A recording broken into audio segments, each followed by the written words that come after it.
Ma'am నాకు ఒక చిన్న డౌట్. యూరిక్ యాసిడ్ అంటే ఏంటి మ్యామ్? ఈ మధ్యకాలంలో యూరిక్ యాసిడ్ అనేది ప్రతి 5 మందిలో ఒకరికి పరీక్ష చేయించుకుంటుంటే హై లెవెల్స్లో కనిపిస్తున్నాయి.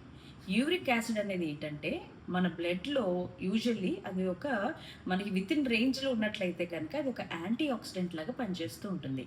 ఎప్పుడైతే దాని యొక్క లెవెల్ పెరుగుతూ ఉంటుందో బాడీలో ఆ యూరిక్ యాసిడ్ క్రిస్టల్స్ అనేవి వెళ్ళి మనకి ఫింగర్ జాయింట్స్లో డిపాజిట్ అయ్యి గౌట్ అనే ఒక కండిషన్ వస్తుంది. సో 6 mg కంటే ఎక్కువ ఉన్నప్పుడు ఈ ప్రాబ్లమ్స్ అనేవి చూస్తూ ఉంటాం. హై యూరిక్ యాసిడ్ లెవెల్ అనేది మన బ్లడ్ రిపోర్ట్ చూపిస్తూ ఉంటుంది.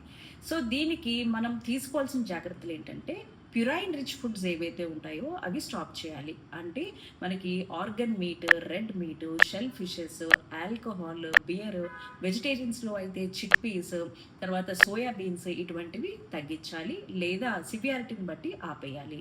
అలానే తీసుకోవాల్సిన జాగ్రత్తలు ఎక్కువ సెడెంటరీ హ్యాబిట్స్లో ఉండే వాళ్ళలో చూస్తూ ఉంటాం కాబట్టి ఒబిసిటీకి అస్సలు మనం ఎటువంటి దారి ఇవ్వకూడదు. అంటే ఎక్కువగా ఎక్సర్సైజెస్ చేస్తూ ఉండడము, ఎక్కువ హైడ్రేటెడ్గా ఉంటూ ఉండడము, అట్లాగే ఫ్రెష్ మనకి వెజిటబుల్స్ తీసుకుంటూ ఉండడము, తర్వాత వైటమిన్ సి రిచ్ ఫుడ్స్ తీసుకుంటూ ఉండడము. అంటే మనకి ఈ ఆమ్లా ఒకటి, ఆరెంజెస్ ఒకటి, ఇటువంటివి చెర్రీస్ ఒకటి, ఇటువంటివి తీసుకోవడం వల్ల ఫ్లావినాయిడ్స్ అనేవి ఉంటాయి. అవి యాంటీ ఆక్సిడెంట్స్ కింద పనిచేసి యూరిక్ యాసిడ్ లెవెల్స్ని తగ్గిస్తాయి.